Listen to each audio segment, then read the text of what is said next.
Hi friends, అందరికీ నమస్కారం. Welcome to sunburn studios.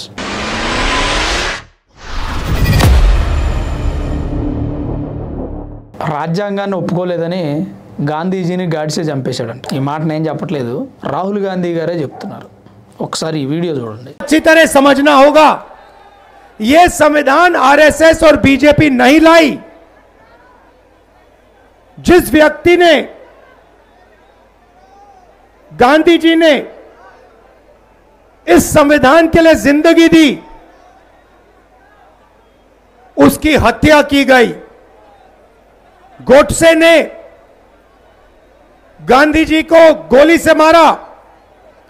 Godse इस संविधान के खिलाफ था. जब उसने गांधी जी को गोली मारी, उसके दिल में गांधी जी से नफरत क्यों थी, गुस्सा क्यों था? क्योंकि गांधी जी ने यह संविधान की सोच की विचारधारा के लिए अपनी पूरी जिंदगी दी. यह लड़ाई चल रही है. అది పరిస్థితి. ఆయన అనేది ఏంటంటే రాజ్యాంగాన్ని ఒప్పుకోలేదంట గాంధీజీ, దానికే గాడ్సే చంపేశారంట. అసలు గాడ్సే గాంధీజీని చంపింది ఎప్పుడు? 1948 జనవరి 28వ తారీఖు గాంధీజీ కాల్పులకు గురయ్యాడు, గాడ్సే కాల్ చేశాడు.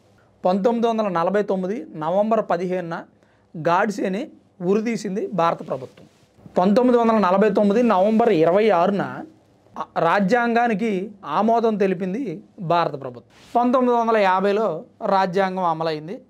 ఓకే, అప్పటి నుంచి రాజ్యాంగం ప్రకారం మన భారతదేశం నడుస్తుంది. అయితే ఇక్కడ రాహుల్ గాంధీ గారు మరి వాటన్నింటినీ మార్చి జనాలను మభ్యపెట్టే ప్రయత్నం చేస్తారని చెప్పుకోవచ్చు. ఎందుకు ఇవన్నీ? అసలు దానివల్ల యూజ్ ఏముంది?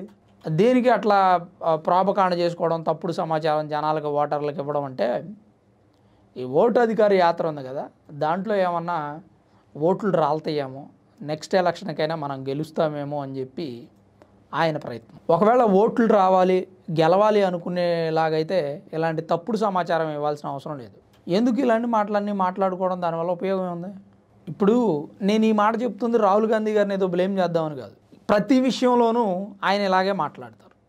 ఓట్ చోరీ జరిగిందని చెప్పి హడావుడి చేశారా? ఓట్ చోరీ ఎక్కడ జరిగిందండి? ఓట్ చోరీ జరగలేదు, మా టీం తప్పుడు సమాచారం ఇచ్చిందని ఆ సంజయ్ కుమార్ అనే అతను ఎక్స్లో పోస్ట్ పెట్టాడు. అంతకుముందు ఓట్ చోరీ జరిగిందని ఎక్స్లో పోస్ట్ పెట్టింది అతనే. ఆ పోస్ట్ చూసే కాంగ్రెస్ వాళ్ళు మొత్తం రాహుల్ గాంధీతో సహా ఓట్ చోరీ జరిగిందని చెప్పి దేశం మొత్తం నానా ఆగం చేశారు. అంటే వీళ్ళు మాట్లాడేటువంటి మాటలు కేవలం ఆధారం లేనటువంటి మాటలు, జనాలు ఆ క్షణానికి విని వదిలేసేటువంటి మాటలే తప్ప శాశ్వతమైనటువంటి మాటలో శాశ్వతమైనటువంటి పరిష్కారం, ఒక సమస్యను పరిష్కరించేటువంటి పరిస్థితి అయితే లేదు.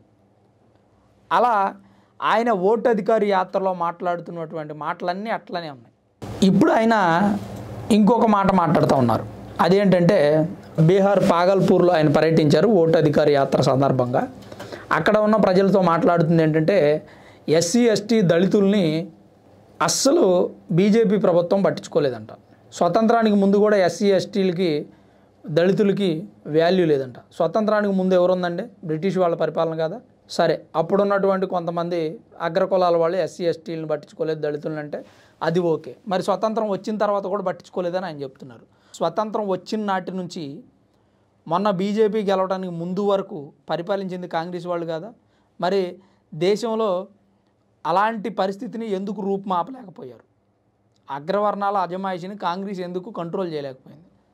లేదంటే కాంగ్రెస్ వాళ్ళకే దళితులు ఎస్సీ ఎస్టీలు అంటే పడదా?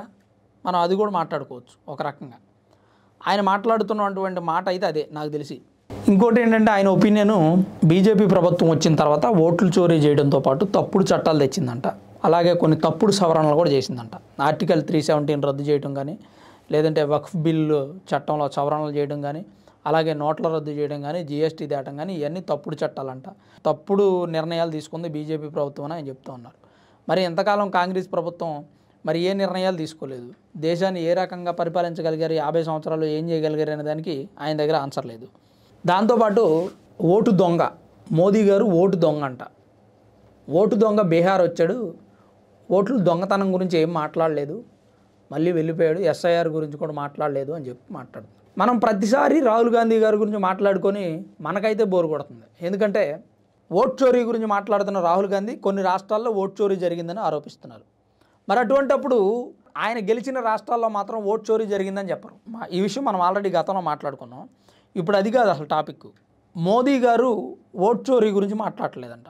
మరి ఆయన మోదీ గారు ఓట్ చోరీ గురించి ఎలా మాట్లాడతారండి? ఆయన గెలిచినా ఓడిపోయినా ఒకేలాగా ఉన్నారు. గెలిచిన నియోజకవర్గాల్లో ఆయన ఏం ఓట్ చోరీ జరిగిందని చెప్పలేదు, ఓడిపోయిన నియోజకవర్గాల్లో ఓట్ చోరీ జరిగిందని ఏం మాట్లాడాల. మీకులాగా మీరు రెండు విధాలుగా మాట్లాడుతున్నారు. బీహార్లో ఓట్ చోరీ జరగనివ్వను, ఈసారి ఖచ్చితంగా మేము జాగ్రత్త వహిస్తాం, మీరంతా జాగ్రత్తగా ఉండండి అని చెప్పి బీహార్లో ఉన్న ఓటర్లతో మాట్లాడుతున్నారు. ఏదేమైనా రాహుల్ గాంధీ గారు మాట్లాడేటువంటి మాటలు కొన్నిసార్లు విచిత్రంగా అనిపిస్తాయి మనకి.